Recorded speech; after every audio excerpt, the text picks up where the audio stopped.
안녕하세요. 밤이 깊었네요. 오늘 하루도 고생 많으셨죠? 편안하게 쉬면서 오늘 밤 따뜻한 옛날 이야기를 들어보세요. 옛날 옛적에 어느 한 깊은 산골 마을에 잊혀진 계절처럼 쓸쓸하게 살아가는 한 여인이 있었습니다. 눈보라가 휘몰아치는 조선의 어느 겨울밤이었습니다. 태백산맥 줄기를 타고 내려온 칼바람은 마을의 앙상한 나뭇가지들을 거칠게 흔들어댔고 초가집의 문풍지는 쉴 새 없이 울어댔습니다. 온 세상이 하얗게 얼어붙어 숨소리조차 내기 힘든 그 밤에도 이 참판댁의 거대한 기와집 굴뚝에서는 희뿌연 연기가 솟아오르고 있었습니다. 마을 사람들은 저 높은 담장 안에서 벌어지는 화려한 연회와 풍요로움을 부러워했지만 정작 그 집에 가장 낮고 어두운 곳에는 누구보다 차가운 겨울을 보내고 있는 한 아이가 있었습니다. 부엌 구석진 곳 흙바닥에 쪼그려 앉아 언손을 호호 불어가며 산더미처럼 쌓인 그릇을 닦고 있는 여종 그녀의 이름은 연화였습니다.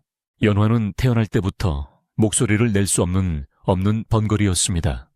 하지만 그녀가 사람들의 눈을 피해 부엌 구석이나 헛간 뒤편으로 숨어 다녀야 했던 이유는 비단 말을 못해서가 아니었습니다. 그녀의 오른쪽 얼굴에는 귀 밑에서부터 턱 끝까지 붉고 흉측하게 일그러진 화상 자국이 선명하게 남아있었기 때문입니다. 어릴 적 겪은 알 수 없는 화마가 남긴 그 끔찍한 흔적은 연화의 고운 왼쪽 얼굴과는 너무나도 대조적이어서 보는 이들로 하여금 공포와 혐오감을 불러 일으키곤 했습니다. 사람들은 그녀를 보며 혀를 차거나 재수옴 붙었다며 침을 뱉었고 심지어 집안의 아이들조차 그녀를 귀신이라 놀리며 돌을 던지기 일쑤였습니다.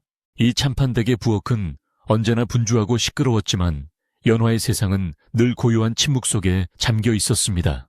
그녀에게 허락된 소리라고는 장작이 타닥타닥 타들어가는 소리, 도마 위에서 칼이 춤추는 소리, 그리고 가끔씩 그녀를 향해 날아오는 하인들의 거친 욕설뿐이었습니다.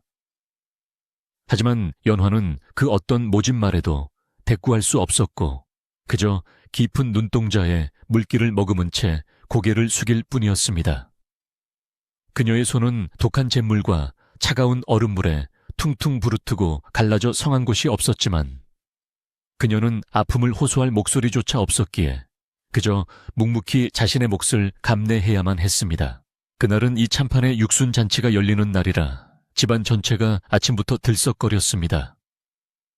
고소한 기름 냄새와 달콤한 떡 찌는 냄새가 담장을 넘어 온 마을에 진동했고 비단옷을 차려입은 귀한 손님들이 줄지어 대문을 들어섰습니다. 부엌은 전쟁터와 다름없었습니다. 소뚜껑 여닫는 소리가 요란했고 하녀들은 음식을 나르느라 발바닥에 불이 날 지경이었습니다. 평소라면 흉한 몰골 때문에 안채 출입이 엄격히 금지되었을 연화였지만 일손이 워낙 부족하다 보니 참모는 급한 마음에 연화에게 심부름을 시키고 말았습니다. 내 인연 연화야, 너는 이 갈비찜 그릇을 안채의 대청마루 입구까지만 가져다 놓거라. 절대 손님들 눈에 띄어서는 안 된다. 만약 내 흉한 낯짝을 보이거나 그릇을 깨기라도 하는 날에는 내 손에 죽을 줄 알아라. 참모의 섯을 퍼런 호통의 연화는 무겁게 고개를 끄덕이며 김이 모락모락 나는 뜨거운 갈비찜 그릇을 받아들었습니다. 그릇은 뜨거웠지만 얼어붙은 그녀의 손에는 오히려 그 온기가 따뜻하게 느껴졌습니다. 그녀는 고개를 푹 숙이고 최대한 몸을 움츠린 채 조심조심 발걸음을 옮겼습니다. 안채로 향하는 길은 멀고도 험했습니다. 화려한 등을 밝힌 회랑을 지나며 연화는 문틈 사이로 들려오는 웃음소리와 음악소리를 들었습니다.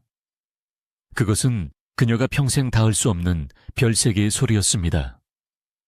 따뜻한 아랫목 부드러운 비단옷 배부른 웃음. 담장 하나를 사이에 두고 누군가는 천국을 살고 누군가는 지옥을 견디고 있다는 사실이 새삼스레 그녀의 가슴을 찔렀습니다. 하지만 연화에게는 슬퍼할 겨를조차 없었습니다. 오직 실수하지 않고 무사히 임무를 마쳐야 한다는 긴장감만이 온몸을 휘감고 있었기 때문입니다. 대청마루 근처에 다다르자 술에 취한 객들의 목소리가 더욱 크게 들려왔습니다. 연화는 숨을 죽이고 기둥 뒤에 몸을 숨긴 채 다른 하녀가 음식을 받아 가기를 기다렸습니다. 그때였습니다. 술에 거나하게 취한 한 양반이 비틀거리며 마루로 나오다가 기둥 뒤에 숨어있던 연화를 발견하고 말았습니다. 어둠 속에서 등불에 비친 연화의 일그러진 오른쪽 얼굴을 본 사내는 기겁하며 소리를 질렀습니다. 의학적에 뭐야, 귀신이다, 귀신이 나타났다. 사내의 비명에 잔치 분위기는 순식간에 찬물을 끼얹은 듯 조용해졌고 모든 시선이 연화에게로 쏠렸습니다. 연화는 너무 놀라 그만 들고 있던 갈비찜 그릇을 놓치고 말았습니다. 쨍그랑하는 날카로운 파열음과 함께 귀한 음식들이 바닥에 쏟아졌고 뜨거운 국물이 사방으로 튀었습니다. 하얀 눈 위로 붉은 양념이 핏자국처럼 번져나갔습니다. 공포에 질린 연화는 털썩 주저앉아 덜덜 떨기 시작했습니다. 그녀가 가장 두려워하던 일이 현실이 되어버린 것입니다. 사람들의 웅성거림은 곧 비난과 저주로 바뀌었습니다. 저 흉측한 것이 감히 여기가 어디라고 기어들어와 오늘 같은 경사스러운 날에 재수없게 피 같은 붉은 국물을 쏟다니 불길하다 불길해. 이 참판이 불그락푸르락한 얼굴로 대청마루로 뛰쳐나왔습니다. 자신의 생일잔치를 망친 것이 다름 아닌 부엌대기 벙어리라는 사실을 확인하자 그의 분노는 극에 달했습니다. 내 인연 감히 내깟 것이 내 잔치상을 엎어. 네가 정령 죽고 싶은 개로구나. 이 참판의 고함 소리가 쩌렁쩌렁 울리자 연화는 바닥에 머리를 찌우며 소리 없는 용서를 빌었습니다. 이마에서 피가 흘러내려 눈물과 섞였지만 아무도 그녀를 동정하지 않았습니다.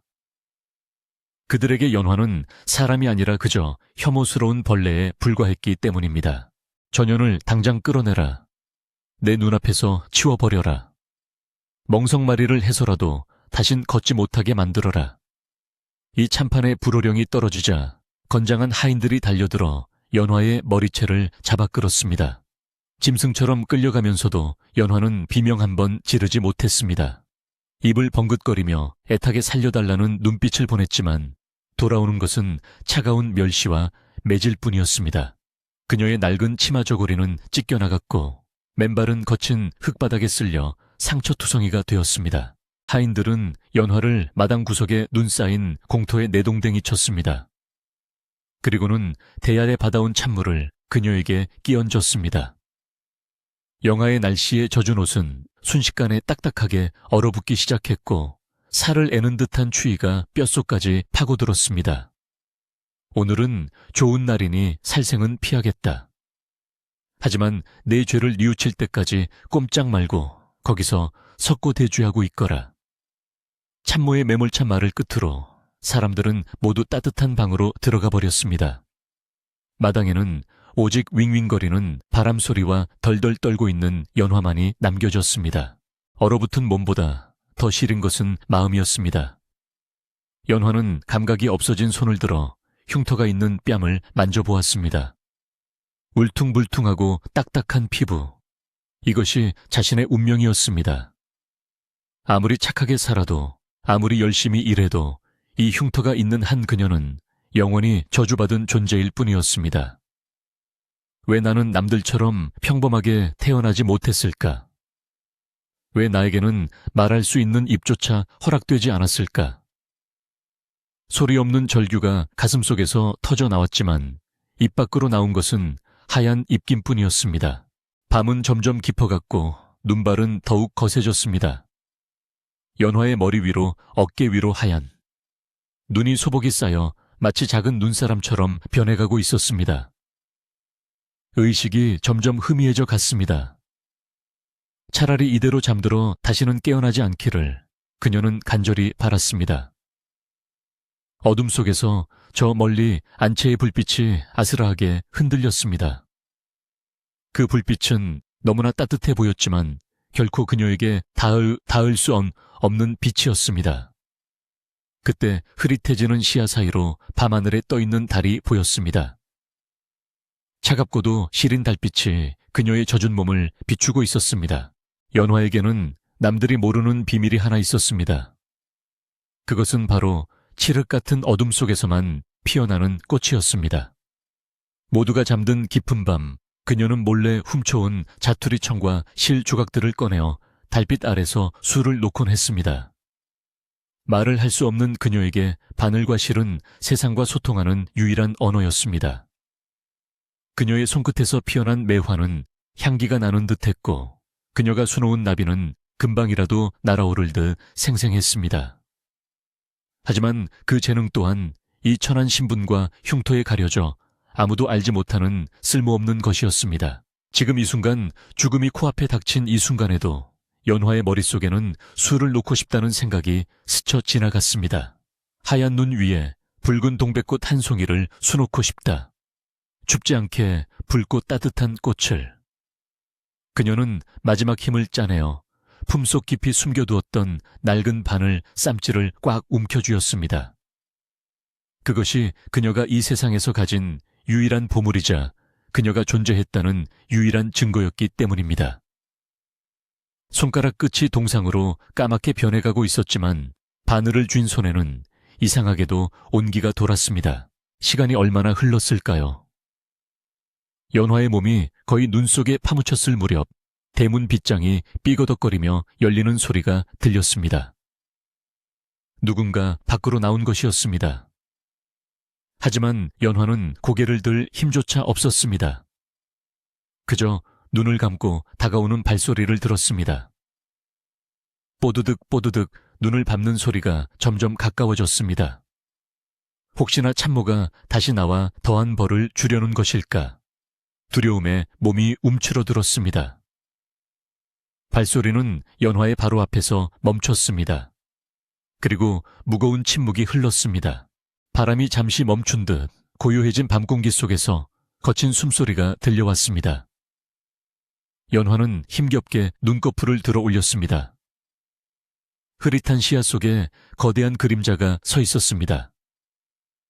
달빛을 등지고 서 있어 얼굴은 잘 보이지 않았지만 곰처럼 거대한 체구의 사내가 그녀를 내려다보고 있었습니다. 그는 이 집의 하인들도 손님들도 아니었습니다. 낡고 해진 무명옷을 입고 지게 작대기를 든 그는 바로 이 집에서 가장 천한 일을 도맡아 하는 머슴 돌쇠였습니다. 돌쇠는 평소에도 말이 없고 우직하게 일만 하는 사람이었습니다. 사람들은 그가 덩치만 크고 미련하다고 무시했지만 연화는 가끔 마주칠 때마다 그가 보내주던 순박한 눈빛을 기억하고 있었습니다. 다른 사람들처럼 혐오나 경멸이 담기지 않은 그저 있는 그대로를 바라봐주는 무심하지만 따뜻한 눈빛 말입니다. 그 돌쇠가 지금 눈 속에 파묻힌 연화를 내려다보고 있었습니다. 그의 손에는 거적대기 하나가 들려 있었습니다. 연화는 그가 자신을 비웃으러 온 것인지 아니면 주인의 명을 받아 자신을 내다 버리러 온 것인지 알 수 없었습니다.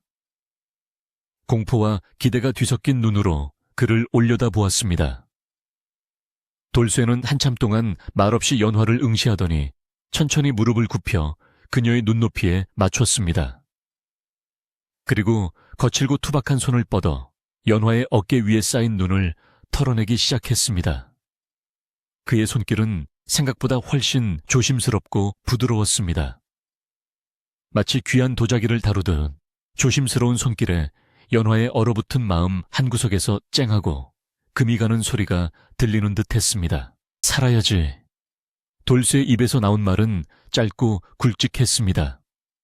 그는 들고 있던 거적대기를 펼쳐 연화의 떨리는 어깨를 감싸주었습니다. 거적에서는 집 냄새와 함께 그의 천이 묻어 있어 미지근한 온기가 느껴졌습니다. 아무리 힘들어도 목숨은 귀한겨. 버러지 목숨이라도 살아야 하는겨. 투박한 사투리였지만 그 말 속에는 연화가 평생 들어보지 못한 깊은 위로가 담겨 있었습니다.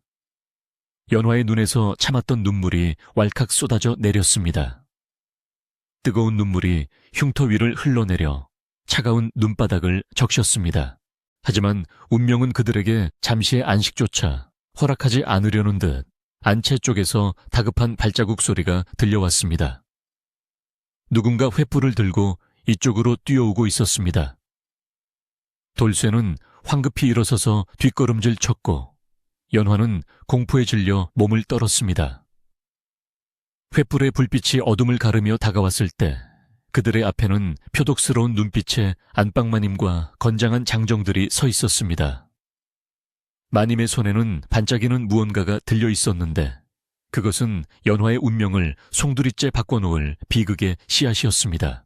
안방마님의 손에 들려있던 것은 가문의 며느리들에게 대대로 물려내려 온다는 푸른 빛깔의 옥잠이었습니다. 횃불의 붉은 빛을 받아 기이하게 번들거리는 그 비녀는 마치 뱀의 눈처럼 차갑게 빛나고 있었습니다.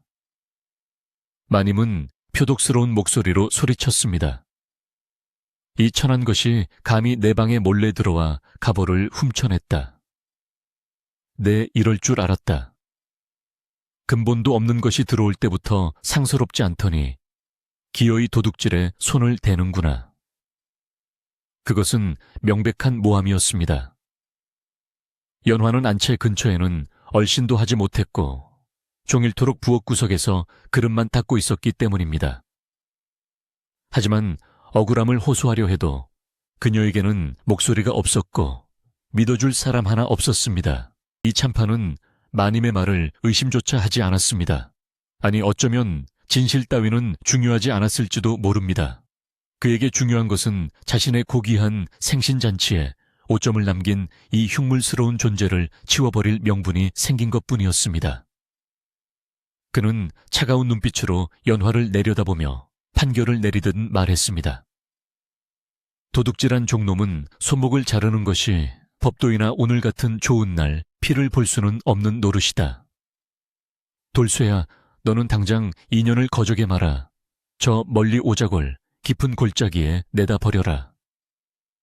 산짐승이 물어가든 얼어 죽든 다시는 내 눈에 띄지 않게 하여라. 오자골이라는 말에 주변에 있던 하인들조차 숨을 들이켰습니다. 그곳은 마을 사람들도 들어가기를 꺼리는 험준한 골짜기로 굶주린 늑대와 멧돼지가 우글거리는 죽음의 땅이었기 때문입니다. 그것은 사형 선고나 다름없었습니다. 돌쇠는 주인의 명령에 잠시 머뭇거렸지만 감히 거역할 수 없는 신분이었기에 무겁게 고개를 조아렸습니다. 내분부대로 하겠습니다요. 돌쇠는 지프로 엮은 거적을 가져와 파들파들 떨고 있는 연화를 둘둘 말았습니다. 마치 짐짝처럼 묶인 연화의 눈에서 절망적인 눈물이 흘러내려 거적을 적셨습니다. 눈보라는 더욱 거세져 한 치 앞도 분간할 수 없는 지경이었습니다. 돌쇠는 지게에 연화를 짊어지고 어둠 속으로 걸음을 옮겼습니다. 마을 어귀를 벗어나자 인가도 불빛도 모두 사라지고 오직 휘몰아치는 바람 소리와 앙상한 나뭇가지들이 서로 부딪히며 내는 기괴한 마찰음만이 가득했습니다. 돌쇠의 등은 넓고 단단했습니다. 연화는 거적 틈새로 들어오는 칼바람에 몸을 떨면서도 돌쇠의 등에서 전해져 오는 미약한 온기에 의지해 간신히 정신을 붙들고 있었습니다. 죽음이 기다리고 있는 곳으로 가는 길이었지만 아이러니하게도 그 길은 그녀 생애 처음으로 누군가의 등에 엎혀가는 따뜻한 시간이기도 했습니다. 한참을 걷던 돌쇠의 거친 숨소리가 점점 더 가빠지기 시작했습니다. 눈은 무릎까지 차올랐고 산길은 가파르기 그지없었습니다. 오자골 입구에 다다르자 음산한 까마귀 울음소리가 밤 공기를 갈랐습니다. 이곳에 버려지면 꼼짝없이 얼어 죽거나 짐승의 밥이 될 터였습니다. 연화는 체념한 듯 눈을 감았습니다.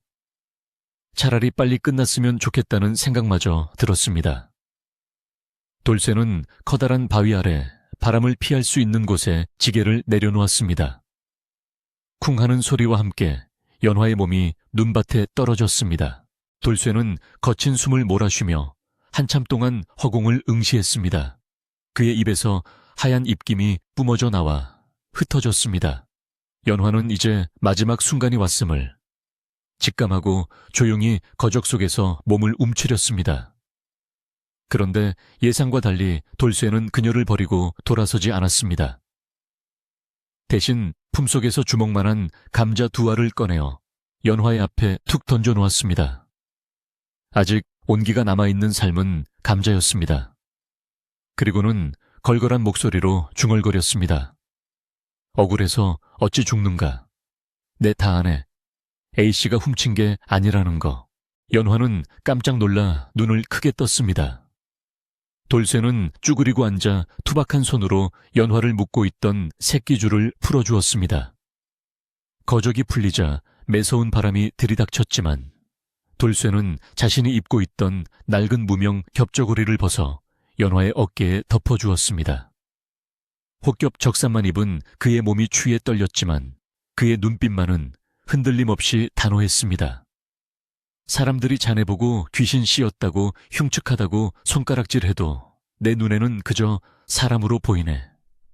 그것도 아주 곱고 불쌍한 사람. 그러니 살아야지.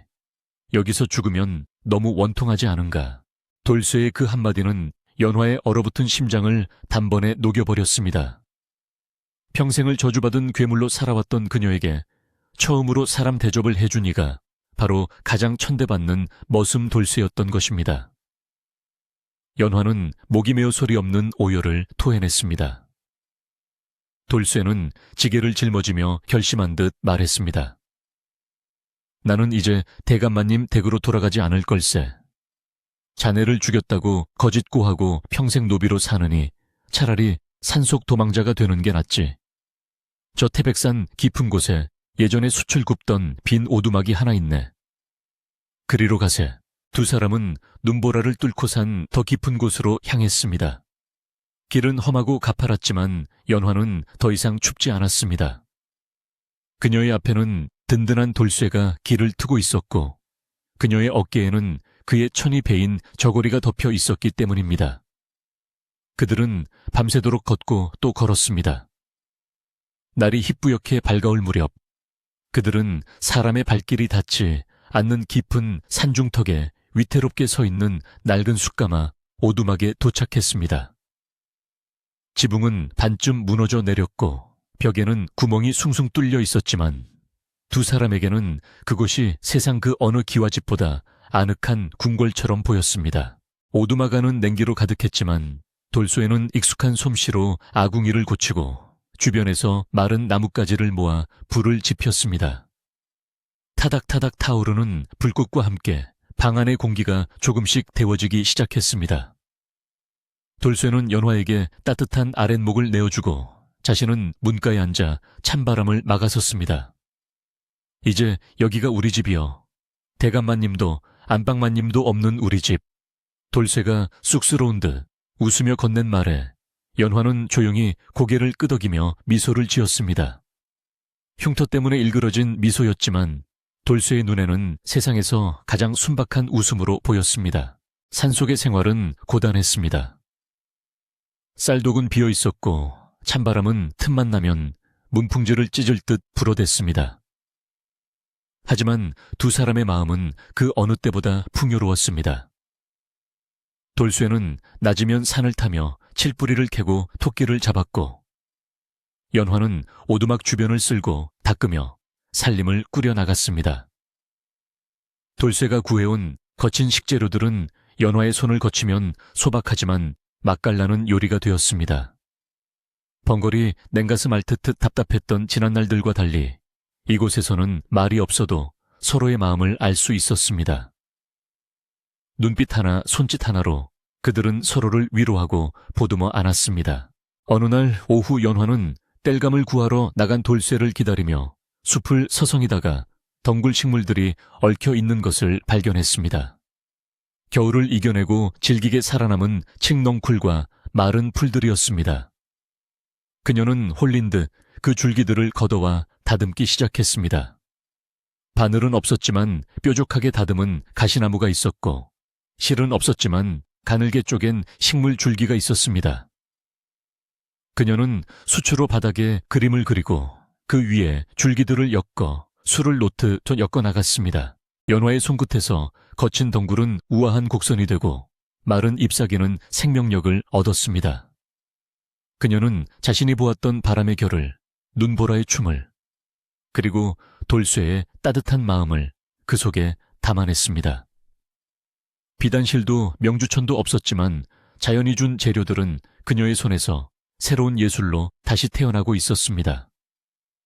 저녁이 되어 돌아온 돌쇠는 방 한켠에 놓인 연화의 작품을 보고 입을 다물지 못했습니다.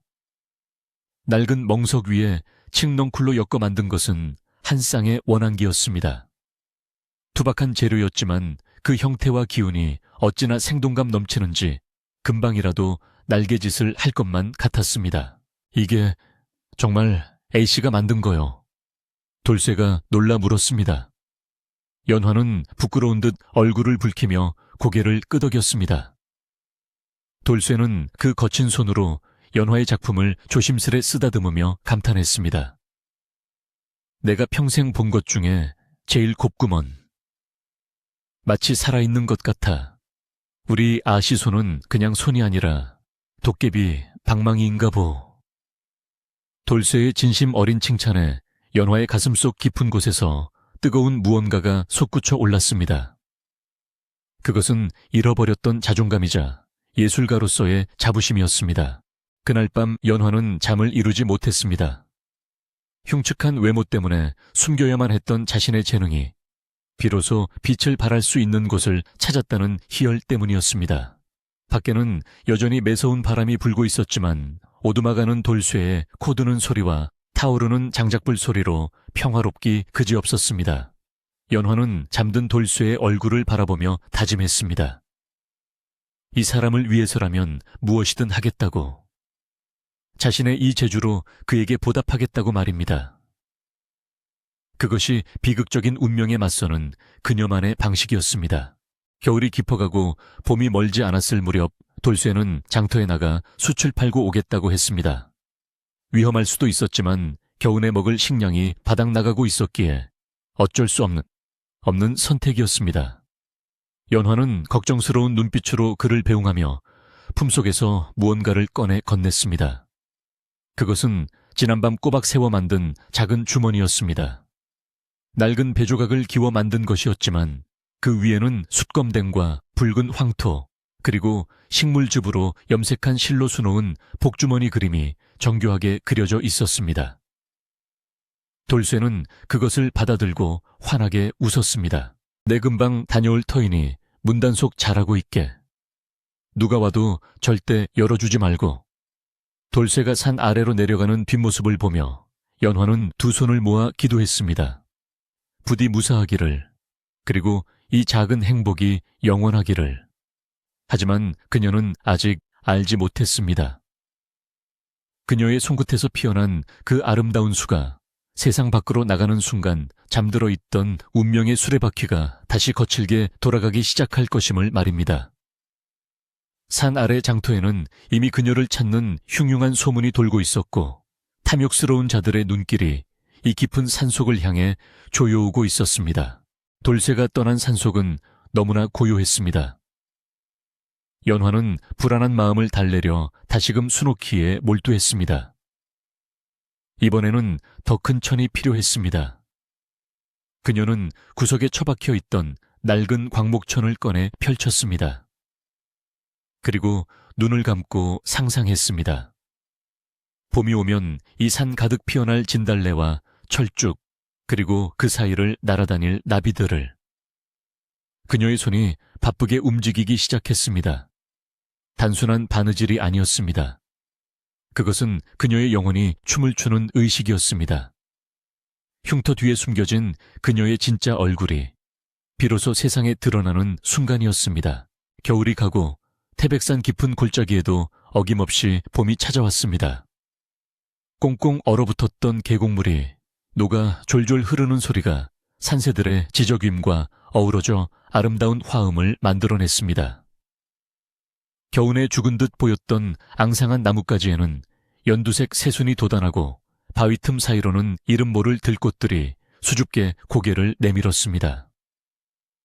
산 아래 세상은 여전히 시끄럽고 분주했지만 구름도 쉬어간다는 이 깊은 숯가마. 오두막에는 평화로운 정적이 감돌고 있었습니다. 연화와 돌쇠는 험한 산세에 기대어 서로를 의지하며 그 어느 때보다 따뜻한 봄날을 맞이하고 있었습니다. 돌쇠는 눈이 녹자마자 더욱 부지런히 산을 오르내렸습니다. 묵은 숯을 정리하고 봄나무를 캐어 장터에 내다 팔아 쌀과 소금을 구했습니다. 어느 장날 돌쇠는 꼬깃꼬깃 모은 엽전을 털어 장터 한 구석에 버려지다시피 놓여있던 낡은 비단 한 필을 사왔습니다. 색이 바래고 끝이 해져 아무도 거들떠보지 않는 물건이었지만 돌쇠의 눈에는 연화에게 줄 최고의 선물로 보였습니다. 오두막으로 돌아온 돌쇠가 쑥스러운 듯 비단을 내밀자 연화의 눈이 휘둥그레졌습니다. 그녀에게는 그것이 세상 어떤 보석보다 귀한 보물이었습니다. 연화는 그 비단을 어루만지며 가슴이 뛰는 것을 느꼈습니다. 그녀는 산에서 구한 쪽풀과 치자, 소목뿌리를 찧어 천연 염료를 만들었습니다. 돌쇠가 구해다 준 명주실을 염료에 담가 붓고 푸른 오색 찬란한 실들을 만들어냈습니다. 낡은 비단은 맑은 계곡물에 깨끗이 빨아 햇볕에 말리자 본래의 고운 자태를 드러냈습니다. 연화는 그 비단 위에 자신의 혼을 불어넣을 준비를 마쳤습니다. 그녀가 수놓고자 하는 것은 단순한 그림이 아니었습니다. 그것은 칠흑 같은 어둠 속에서 자신을 구해준 돌쇠에 대한 감사의 마음이자 세상의 편견에 갇혀있던 자신의 영혼이 비상하는 꿈이었습니다. 밤이면 호롱불 아래서 낮이면 쏟아지는 햇살 아래서 연화의 손은 쉴 새 없이 움직였습니다. 그녀의 손끝에서 낡은 비단은 서서히 생명을 얻어가기 시작했습니다. 그녀가 수놓는 주제는 백조조봉 온갖 새들이 봉황을 향해 조회를 한다는 전설 속의 장면이었습니다. 화려한 꼬리깃을 펼친 봉황은 마치 살아서 꿈틀거리는 듯했고 그 주변을 감싸는 수많은 새들은 각기 다른 자태로 지저귀는 듯했습니다. 연화는 바람의 결 하나, 새의 깃털 하나까지 섬세하게 표현해냈습니다. 그녀는 볼 수 없는 소리를 색으로 표현했고 맡을 수 없는 향기를 손으로 그려냈습니다. 어느 맑은 날 오후 돌쇠는 산에서 땔감을 한 짐 지고 내려오다가 믿을 수 없는 광경을 목격했습니다. 오두막 열린 문틈으로 형형색색의 산새들과 나비들이 날아들고 있었습니다. 돌쇠는 혹시 산짐승이 들어와 살림을 망치는 것은 아닌가 싶어 지게를 내려놓고 급히 뛰어갔습니다. 하지만 문 앞에 다다랐을 때 그는 그 자리에 얼어붙고 말았습니다. 새들과 나비들은 연화를 공격하는 것이 아니라 그녀가 수놓고 있는 병풍 주위를 맴돌고 있었습니다. 아니, 정확히 말하자면 비단 위에 수놓아진 꽃과 새들에게 홀린 듯 날아와 앉아 있었던 것입니다. 나비 한 마리가 수놓아진 모랑꽃 위에 살포시 앉아 날개를 접었고 산새 한 마리는 봉황의 꼬리깃 부분에 앉아 고개를 갸웃거리고 있었습니다. 그것은 인간의 솜씨라고는 믿을 수 없는 신비로운 광경이었습니다. 연화가 바늘을 멈추고 고개를 들어 돌쇠를 바라보자 새들은 그제야 푸드득 날아올랐습니다. 돌쇠는 입을 다물지 못한 채 방 안으로 들어와 비단을 들여다보았습니다. A씨, 이게 꿈이오 생시오. 어찌 그림에서 꽃향기가 나고 새들이 날아든단 말이오. 돌쇠의 투박한 손이 떨리고 있었습니다.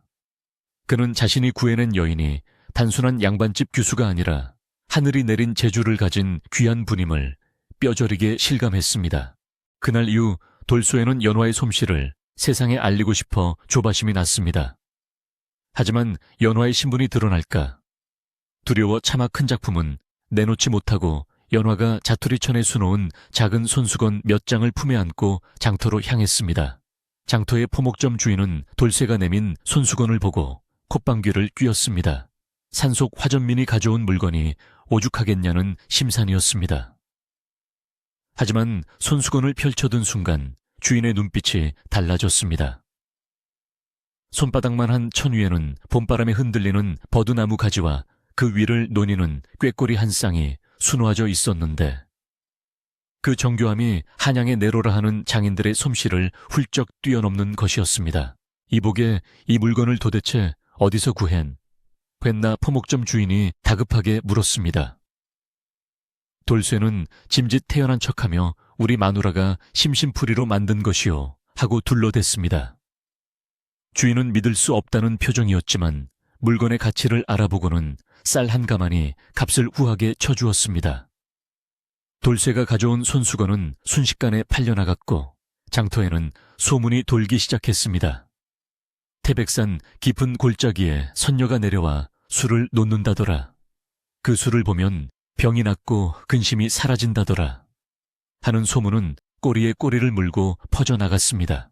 소문은 바람을 타고 이 참판의 귀에까지 들어갔습니다.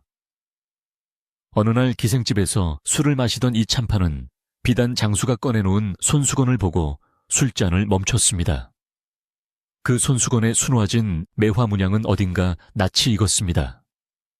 그것은 과거 한양에서 명성을 떨치던 궁중자수장의 화풍과 닮아 있었기 때문입니다. 그리고 그 솜씨는 자신의 집 부엌대기였던 흉측한 벙어리 계집이 밤마다 몰래 수놓던 헝겊 조각들의 느낌과 묘하게 겹쳐졌습니다. 설마 그년이 살아있단 말인가 오자골 귀신이 되어도 시원찮을 판에 이 참판의 눈에 탐욕과 의심의 불꽃이 일렁겼습니다. 이 참판은 당장 하인들을 불러 모았습니다. 돌쇠놈이 시체를 제대로 처리하지 않고 딴 마음을 품었음이 분명하다. 당장 사냥개와 몽둥이를 챙겨라. 내 오늘 그놈들을 잡아 요절을 내리라. 이 참판은 수십 명의 건장한 사내들을 이끌고 태백산으로 향했습니다. 말발굽 소리가 산을 울리고 횃불이 뱀처럼 산길을 휘감아 올라갔습니다. 평화롭던 산속에 불길한 전운이 감돌기 시작했습니다. 산새들이 놀라 푸드득 날아올랐고 숲속의 짐승들도 숨을 죽였습니다. 그 시각 연화와 돌쇠는 아무것도 모른 채 저녁 밥상을 마주하고 있었습니다.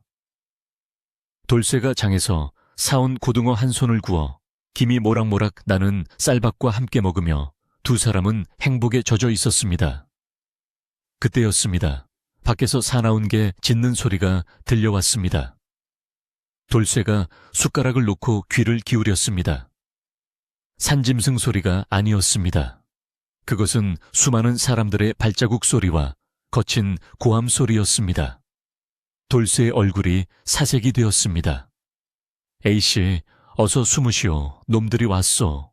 돌쇠가 연화를 다락방으로 밀어 올리려는 순간 쾅 하는 소리와 함께 낡은 나무 문이 박살나며 떨어져 나갔습니다.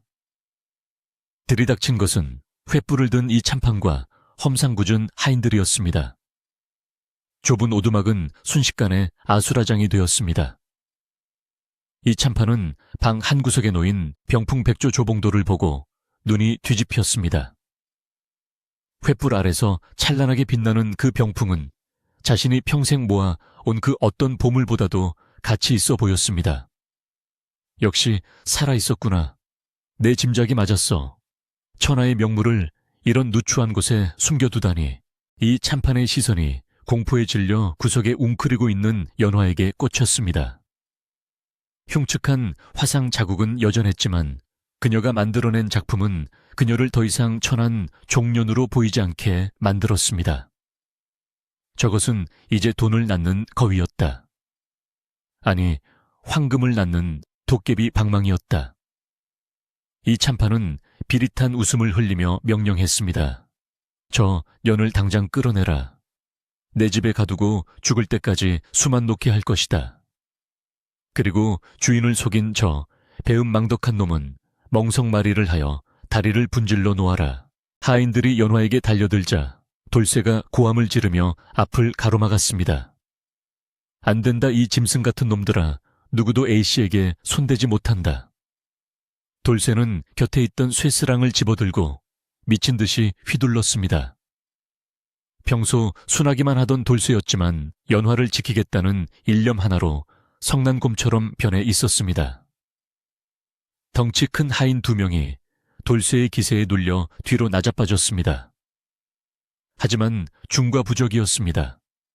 뒤에서 날아온 몽둥이가 돌쇠의 등을 강타했고 돌쇠는 비명을 지르며 무릎을 꿇었습니다. 돌쇠 오라버니 연화가 소리 없는 비명을 지르며 뛰쳐나오려 했지만 다른 하인들이 그녀의 팔을 거칠게 낚아챘습니다. 돌쇠는 피를 토하면서도 다시 일어섰습니다. 놔라 이놈들아 A씨는 물건이 아니여 사람이다, 귀한 사람이다. 돌쇠는 온몸으로 몽둥이 찜질을 받아내면서도 연화 쪽으로 기어갔습니다. 그의 머리에서 흐른 피가 바닥을 적셨지만 그의 눈빛만은 횃불보다 더 뜨겁게 타오르고 있었습니다. 그것은 죽음을 각오한 자만이 보일 수 있는 결기였습니다. 이 참판은 돌쇠의 끈질긴 저항에 혀를 찼습니다. 독한 놈 같으니라고. 그냥 죽여버려라. 어차피 도망친 노비놈 죽인다고 해서 문제될 것 없다. 하인들이 더욱 무자비하게 돌쇠를 짓밟기 시작했습니다. 연화는 몸부림치며 울부짖었습니다. 제발 그만하세요. 차라리 저를 데려가세요. 그녀의 눈물 젖은 눈빛이 그렇게 말하고 있었습니다. 하지만 탐욕에 눈이 먼 이 참판에게는 그 어떤 애원도 들리지 않았습니다. 오두막아는 비명과 욕설, 그리고 둔탁한 타격음으로 가득 찼고 연화가 공들여 수놓은 아름다운 병풍 위로 붉은 피가 튀어올랐습니다. 그 절체절명의 순간 밖에서 우렁찬 목소리가 천둥처럼 울려 퍼졌습니다. 멈춰라. 그 무슨 흉악한 짓거리들이냐. 모두의 동작이 일순간 멈췄습니다. 열린 문 밖 어둠 속에서 한 무리의 관군들이 나타났고 그들 사이로 위엄이 있는 관복을 입은 사내가 천천히 걸어 들어왔습니다. 그는 왕명을 받고 지방을 순찰하던 암행어사였습니다. 어사는 산속에서 피어오르는 기이한 서강을 보고 이곳을 찾아온 참이었습니다. 그의 눈길이 피투성이가 된 돌쇠와 공포에 질린 연화, 그리고 방 한가운데 놓인 피 묻은 병풍에 머물렀습니다. 어사는 병풍으로 다가가 떨리는 손으로 술을 어루만졌습니다. 이것은 어사의 눈이 크게 흔들렸습니다. 그는 10년 전 영모의 누명을 쓰고 멸문지화당한 궁중 최고의 자수장인 가문에서만 전수되던 비기, 혈봉의 솜씨를 단번에 알아보았던 것입니다. 살아있었구나. 그 핏줄이 살아있었어. 어사의 목소리는 전율로 떨리고 있었습니다. 상황이 심상치 않게 돌아감을 감지한 이 참판의 얼굴이 흑빛으로 변해갔습니다. 태백산 깊은 산중에서 오랫동안 묻혀있던 진실이, 그리고 억눌려 있던 정의가 비로소 고개를 드는 순간이었습니다. 암행어사의 솥을 퍼런 호통소리가 좁은 오두막을 가득 채우자 거칠게 날뛰던 이 참판의 하인들은 모두 동작을 멈추고 바닥에 납작 엎드렸습니다. 방금 전까지만 해도 연화와 돌쇠를 죽일 듯이 위협하던 그들의 기세는 온데간데 없었고 오직 죽음과도 같은 정적만이 감돌았습니다. 어사는 천천히 병풍 앞으로 걸어가 떨리는 손끝으로 붉은 봉황의 눈을 어루만졌습니다. 촛불 아래서 번뜩이는 그 눈동자는 실로 수놓은 것이라고는 믿기지 않을 만큼 생생한 분노와 슬픔을 담고 있었습니다. 내 이놈 이 참판아. 내 놈은 이수가 무엇인지 정녕 모른단 말이냐. 어사의 목소리는 낮았지만 천둥처럼 위엄이 있었습니다. 이 참판은 식은땀을 줄줄 흘리며 뒷걸음질 쳤습니다. 소소이는 그저 천한 종년이 만든 조잡한 물건인 줄로만 알았습니다. 어찌 귀한 것인 줄 알았겠습니까요? 어사는 코웃음을 치며 병풍을 가리켰습니다. 이것은 혈봉이라 부르는 기법이다. 붉은 실을 꼬아 입체감을 주고 그 안에 금실을 숨겨 빛의 각도에 따라 색이 변하게 만드는 이 기술은 조선 팔도에 오직 한 사람 전 상의원 제조 조대감만이 할 수 있었던 비기였다. 어사의 말에 이 참판의 얼굴이 백지장처럼 하얗게 질렸습니다. 10년 전의 기억이 악령처럼 되살아났기 때문입니다. 10년 전 조대감의 집에는 원인을 알 수 없는 큰 불이 났고 일가족이 모두 몰살당했다고 알려졌습니다.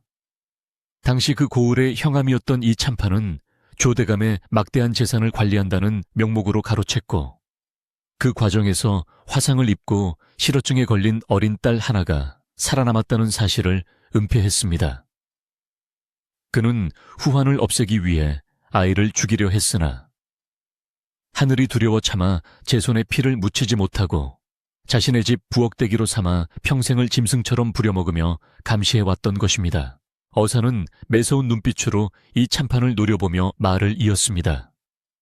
나는 지난 10년간 조대감의 억울한 죽음과 사라진 핏줄을 찾아 전국을 헤매었다. 그러다 오늘 이 상월짜기에서 피냄새가 아닌 향기로운 꽃내의 음이 나는 이 병풍을 보았고 비로소 그 잃어버린 아이를 찾았음을 알았다. 어사는 바닥에 주저앉아 떨고 있는 연화에게 다가갔습니다. 그리고 더럽고 거친 그녀의 손을 두 손으로 감싸 쥐었습니다. 아가, 고개를 들어보거라. 네가 바로 조대감의 여식 연화가 맞지 않느냐. 연화는 눈물 고인 눈으로 어사를 올려다보았습니다. 어렴풋이 남아있던 어린 시절의 기억 속 아버지의 친구였던 분의 얼굴이 떠올랐습니다. 따뜻하게 머리를 쓰다듬어 주던 그 손길을 기억해낸 연화는 왈칵 눈물을 쏟으며 고개를 끄덕였습니다. 억눌려왔던 10년의 세월이 그 끄덕임 한 번에 모두 무너져 내렸습니다. 그녀의 오른쪽 얼굴을 뒤덮은 흉터는 그날에 참혹했던 화재를 증명하는 낙인이었지만 지금 이 순간만큼은 그 어떤 훈장보다도 고귀한 생존의 증거였습니다. 이제 모든 것이 명백해졌다. 이 참판 내놈은 탐욕에 눈이 멀어 충신을 해야 하고 그 유일한 핏줄을 노비로 삼아 능욕하였으니 그 죄는 능지처참에 해당한다. 여봐라, 저 대역죄인을 당장 포박하여라. 어사의 명령이 떨어지자 밖에서 대기하고 있던 역졸들이 들이닥쳐 이 참판과 그 하인들을 굴비 엮듯 묶었습니다. 이 참판은 살려달라고 애원하며 바닥을 기었지만 그에게 돌아오는 것은 차가운 쇠사슬 뿐이었습니다.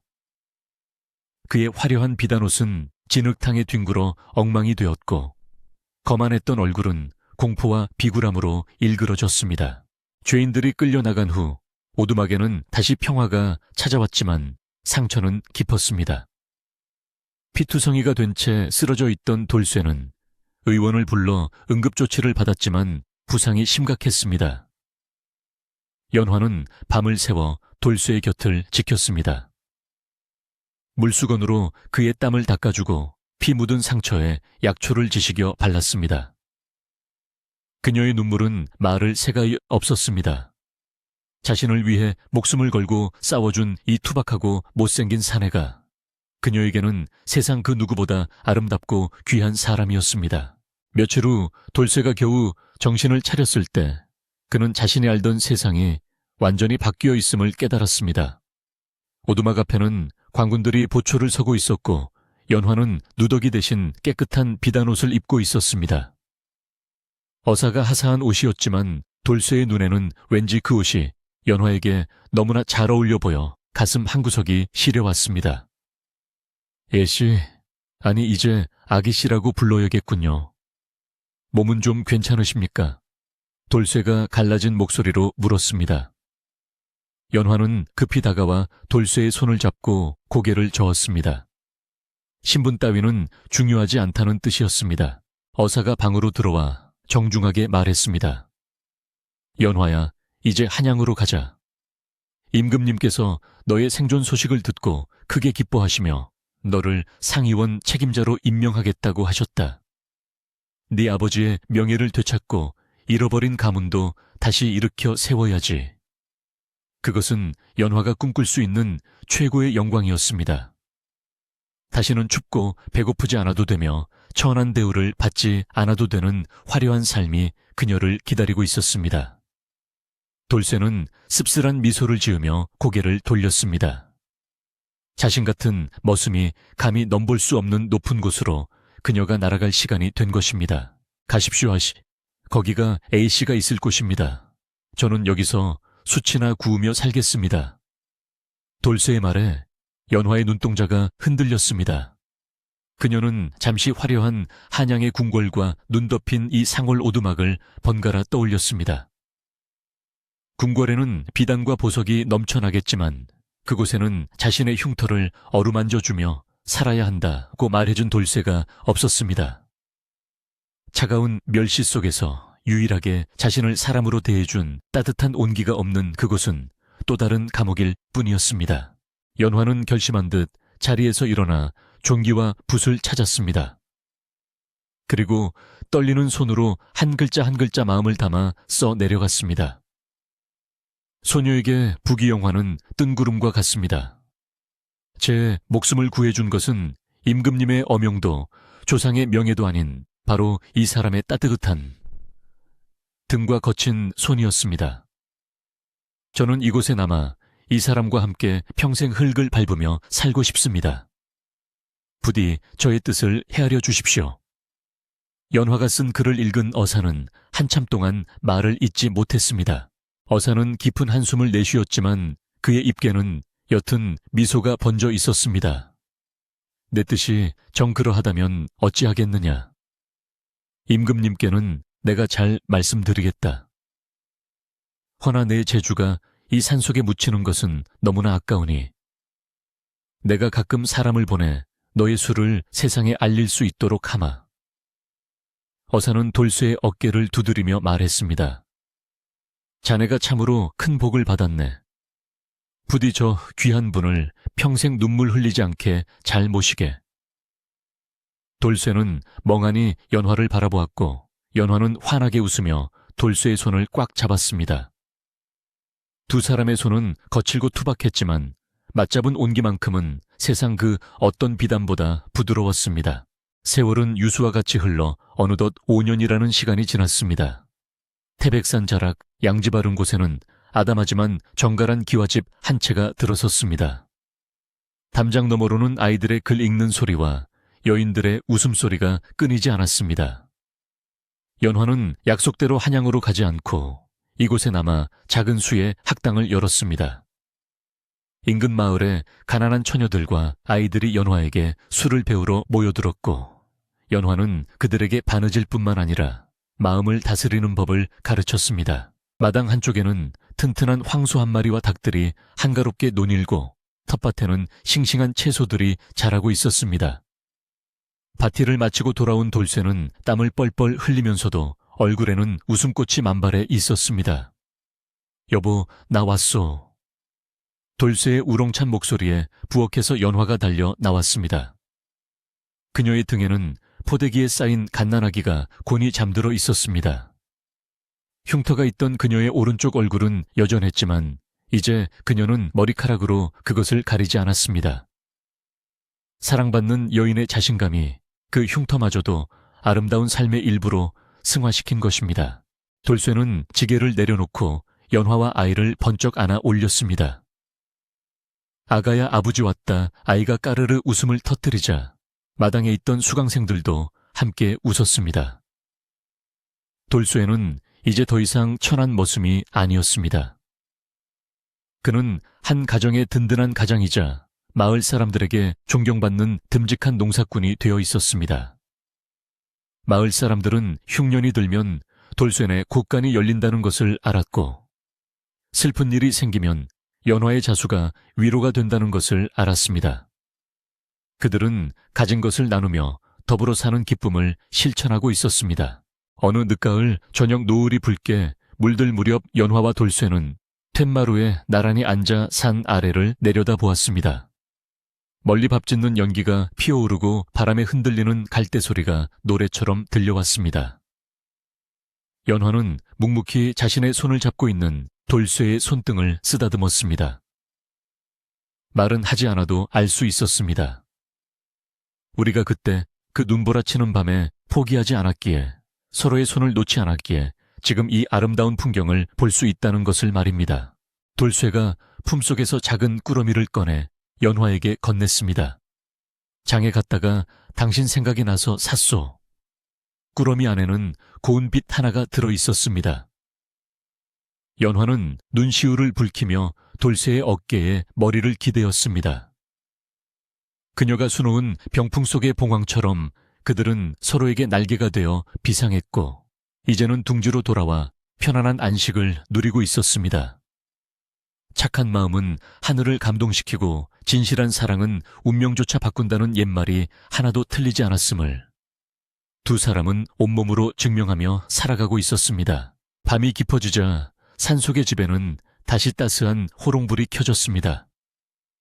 도란도란 이야기 소리가 새어나오는 그 작은 불빛은 어두운 산길을 걷는 누군가에게 또 다른 희망의 등대가 되어주고 있었습니다. 눈보라치던 그 겨울밤 버려진 목숨들이 피워낸 기적 같은 행복은 그렇게 오래오래 전설처럼 그 마을에 전해져 내려왔답니다. 자, 오늘 이야기는 여기까지입니다. 밖에는 눈이 그치고 달이 환하게 떴네요. 부디 여러분의 꿈속에도 따뜻한 봄날이 찾아오기를 바랍니다. 안녕히 주무세요.